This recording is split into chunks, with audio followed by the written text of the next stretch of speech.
بسم اللہ الرحمن الرحیم۔ نبی کریم صلی اللہ علیہ وسلم نے سلمان فارسی اور ابو درداء رضی اللہ عنہما کو بائی بائی بنا دیا۔ ایک مرتبہ سلمان ابو درداء رضی اللہ عنہما کی ملاقات کے لیے تشریف لائے اور ام درداء رضی اللہ عنہا کو بڑی خستہ حال میں دیکھا اور پوچھا کیا حال ہے؟ وہ بولے تمہارے بھائی ابو درداء کو دنیا سے کوئی سروکار نہیں۔ پھر ابو درداء تشریف لائے تو سلمان رضی اللہ عنہ نے ان کے سامنے کھانا پیش کیا۔ انہوں نے کہا کہ آپ کھائیے، میں روزے سے ہوں۔ سلمان فارسی رضی اللہ عنہ بولے کہ میں اس وقت تک نہیں کھاؤں گا جب تک آپ بھی نہ کھائیں گے۔ چنانچہ ابو درداء رضی اللہ عنہ نے بھی کھایا۔ رات ہوئی تو ابو درداء رضی اللہ عنہ کو نماز پڑھنے کی تیاری کرنے لگے۔ سلمان نے کہا کہ سو جائیے۔ پھر جب آخری رات ہوئی تو ابو درداء نے کہا اب اٹھیے۔ بیان کیا کہ پھر دونوں نماز پڑھی۔ اس کے بعد سلمان رضی اللہ عنہ نے کہا کہ بلا شبہ تمہارے رب کا تم پر حق ہے اور تمہاری جان کا بھی تم پر حق ہے، تمہاری بیوی کا بھی تم پر حق ہے، بس سارے حقداروں کے حقوق ادا کرو۔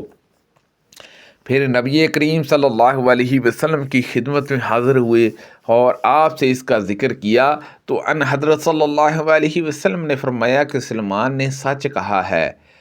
ابو جعفر کا نام وہب السوائی ہے، جسے وہب الخیر بھی کہتے ہیں۔ حضرت ابو بکر رضی اللہ عنہ نے کچھ لوگوں کی میزبانی کی اور عبد الرحمن سے کہا کہ مہمانوں کا پوری طرح خیال رکھنا، کیونکہ میں نبی کریم صلی اللہ علیہ وسلم کے پاس جاؤں گا۔ میرے آنے سے پہلے انہیں کھانا کھلا دینا۔ چنانچہ عبد الرحمن کھانا مہمانوں کے پاس لائے اور کہا کہ کھانا کھائیے۔ انہوں نے پوچھا کہ ہمارے گھر کے مالک کہاں ہے؟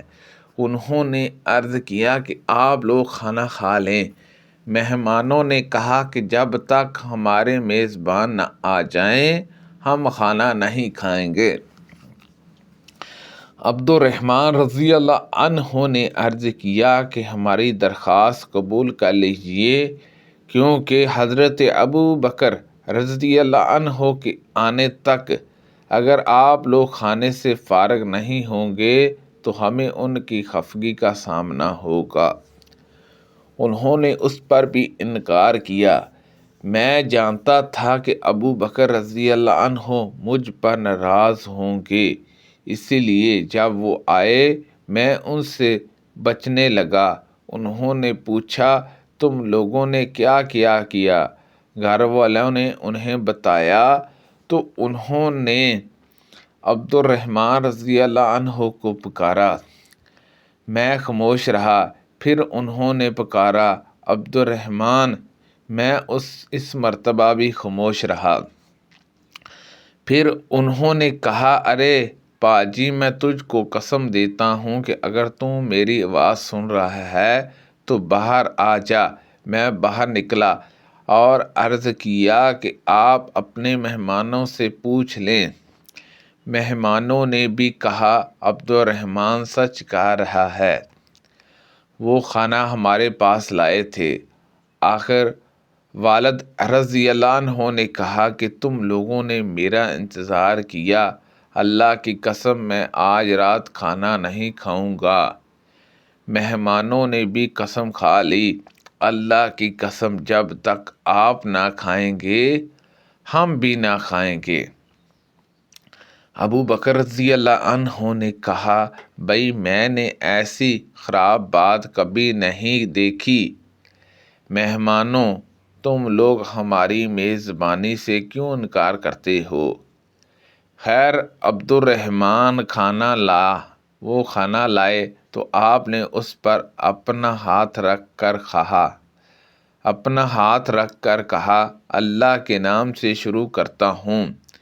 پہلی حالت کھانا نہ کھانے کی قسم شیطان کی طرف سے تھی۔ چنانچہ انہوں نے کھانا کھایا اور ان کے ساتھ مہمانوں نے بھی کھایا۔ حضرت ابو بکر رضی اللہ عنہ اپنا ایک مہمان یا کئی مہمان لے کر گھر آئے، پھر آپ شام ہی سے نبی کریم صلی اللہ علیہ وسلم کے پاس چلے گئے۔ جب وہ لوٹ کر آئے تو میری والدہ نے کہا کہ آج اپنے مہمانوں کو چھوڑ کر آپ کہاں رہ گئے تھے؟ ابو بکر رضی اللہ عنہ نے پوچھا کیا تم نے ان کو کھانا نہیں کھلایا؟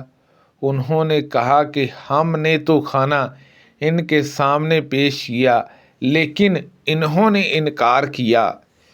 یہ سن کر ابو بکر رضی اللہ عنہ کو غصہ آیا اور انہوں نے گھر والوں کو برا بھلا کہا اور دکھ کا اظہار کیا اور قسم کھا لی کہ میں کھانا نہیں کھاؤں گا۔ عبد الرحمن کہتی ہیں کہ میں تو ڈر کے مارے چھپ گیا تو آپ نے پکارا کہ اے پاجی کدھر ہے تو ادھر آ۔ میری والدہ نے بھی قسم کھا لی کہ اگر وہ کھانا نہیں کھائیں گے تو وہ بھی نہیں کھائیں گے۔ اس کے بعد مہمانوں نے بھی قسم کھا لی کہ اگر ابو بکر نہیں کھائیں گے تو وہ بھی نہیں کھائیں گے۔ آخر حضرت ابو بکر رضی اللہ عنہ نے کہا کہ یہ غصہ کرنا شیطانی کام تھا۔ پھر آپ نے کھانا منگوایا اور خود بھی مہمانوں کے ساتھ کھایا۔ اس کھانے میں یہ برکت ہوئی جب یہ لوگ ایک لقمہ اٹھاتے تو نیچے سے کھانا اور بھی بڑھ جاتا تھا۔ ابو بکر رضی اللہ عنہ نے کہا اے بنی فارس کی بہن یہ کیا ہو رہا ہے؟ کھانا تو اور بڑھ گیا۔ انہوں نے کہا کہ میری آنکھوں کی ٹھنڈک اب یہ اس سے بھی زیادہ ہو گیا۔ جب ہم نے کھانا کھایا بھی نہیں تھا پھر سب نے کھایا اور اس میں سے نبی کریم صلی اللہ علیہ وسلم کی خدمت میں بھیجا۔ کہتے ہیں کہ ان حضرت صلی اللہ علیہ وسلم نے بھی اس کھانے میں سے کھایا۔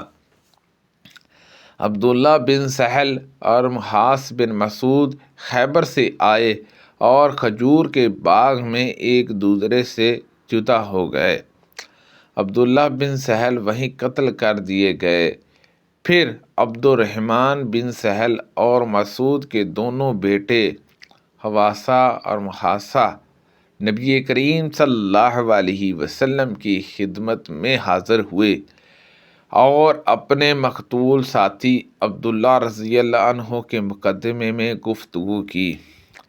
پہلے عبد الرحمن نے بولنا چاہا جو سب سے چھوٹے تھے۔ ان حضرت صلی اللہ علیہ وسلم نے فرمایا کہ بڑے کی بڑائی کرو۔ ابن سعید نے اس کا مقصد یہ بیان کیا کہ جو بڑا ہے وہ گفتگو کرے۔ پھر انہوں نے اپنے ساتھی کے مقدمے میں گفتگو کی۔ ان حضرت صلی اللہ علیہ وسلم نے فرمایا اگر تم میں سے 50 آدمی قسم کھا لیں کہ عبداللہ کو یہودیوں نے مارا ہے تو تم دیت کے مستحق ہو جاؤ گے۔ انہوں نے عرض کیا یا رسول اللہ صلی اللہ علیہ وسلم ہم نے خود اسے دیکھا نہیں تھا، پھر اس کے متعلق قسم کیسے کھا سکتے ہیں؟ ان حضرت صلی اللہ علیہ وسلم نے فرمایا کہ پھر یہودی اپنے 50 آدمیوں سے قسم کھلوا کر تم سے چھٹکارا پا لیں گے۔ انہوں نے عرض کیا یا رسول اللہ صلی اللہ علیہ وسلم یہ کافر لوگ ہیں، ان کی قسم کا کیا بھروسہ؟ چنانچہ رسول اللہ صلی اللہ علیہ وسلم نے عبداللہ بن سہل کے وارثوں کو دیت خود اپنی طرف سے ادا کر دی۔ حضرت سہل رضی اللہ عنہ نے بیان کیا کہ ان اونٹوں میں سے جو ان حضرت صلی اللہ علیہ وسلم نے انہیں دیت میں دیے تھے، ایک اونٹنی کو میں نے پکڑا، وہ تھان میں گھس گئی، اس نے ایک لات مجھ کو لگائی۔ اور لیاس نے کہا مجھ سے یحییٰ نے بیان کیا، ان سے بشیر نے اور ان سے سہل نے رسول کریم صلی اللہ علیہ وسلم نے فرمایا مجھے اس درخت کا نام بتاؤ جس کی مثال مسلمانوں کی سی ہے، وہ ہمیشہ اپنے رب کے حکم سے پھل دیتا ہے اور اس کے پتے نہیں جڑا کرتے۔ میرے دل میں آیا کہ کہہ دوں کہ وہ کھجور کا درخت ہے، لیکن میں نے کہنا پسند نہیں کیا کیونکہ مجلس میں حضرت ابو بکر اور عمر رضی اللہ عنہما جیسے ابکار بھی موجود تھے۔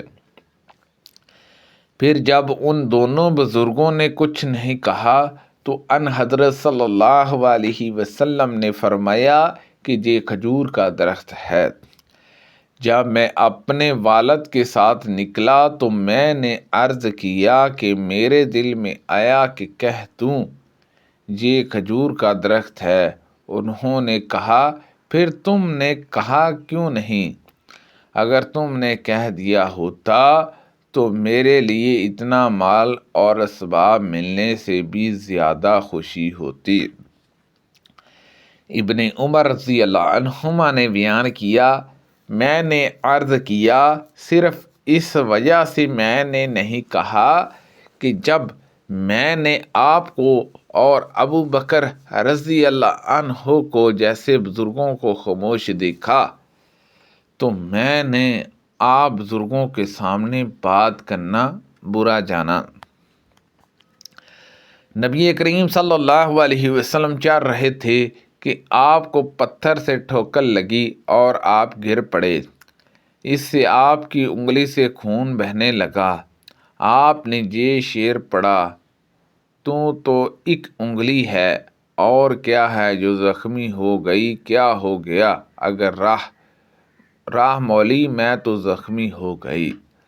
سبحان اللہ عز و جل۔ اللہ پاک سے دعا ہے کہ اللہ پاک ان حدیثوں پر عمل کرنے کی توفیق عطا فرمائے۔ کو پڑھنے میں غلطی کوتاہی ہو گئی ہو اللہ پاک معاف فرمائے۔ صدقہ جاریہ سے زیادہ لوگوں تک شیئر کیجیے۔ آمین بجاہ النبی الامین صلی اللہ علیہ وسلم۔